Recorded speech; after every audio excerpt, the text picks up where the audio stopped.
Salom do'stlar. Sizlar bilan men Rekober va bugun biz Minecraftga yangi qo'shilgan mana bu nayzani har xil materialdan yasalganini test qilib ko'ramiz. Qani ko'ramiz, qaysi biri yaxshiroq, qaysi biri musor yoki nayzani o'zi musormi? Qani ketdi. Let's go. Boom. Mana men spawn bo'ldim va men bu nayzalarni bitta boss bor, bilsanglar. Shunda sinab ko'rmoqchiman. Buni nomini kommentariyaga yozib ketinglar. Shu joyda bolalar eslatib ketmoqchiman. Sizlar ham mana shu versiyani ham kayf qilib o'ynamoqchi bo'lsanglar, men Telegram kanalimga o'tib qo'yinglar. Telegram kanalimni silkasini qoldiraman videoning tagida. Shu yerga o'tib bemalol Minecraftda hozirgi versiyasini yuklab olsanglar bo'ladi. Yangi nayzalardan maza qilib o'ynaysizlar.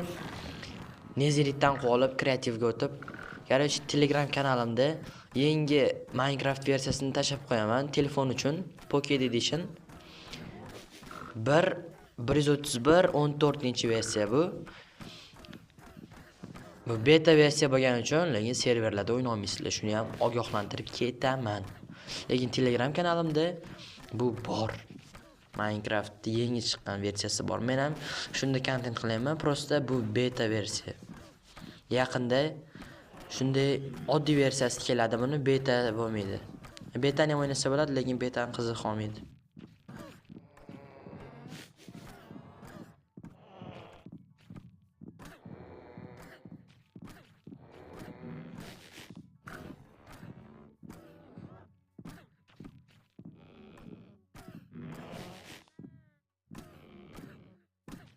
Shu joyga kelib, nayzani Vardinga hech qanaqa ziyon yetkaza olmasligini tushungandan so'ng videoni tugatib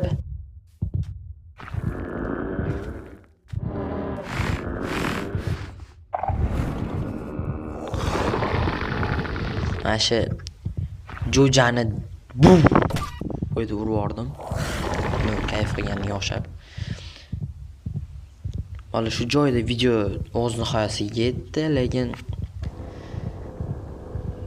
keyingi videolarda ko'rishguncha like bosing va obuna bo'ling. Iltimos.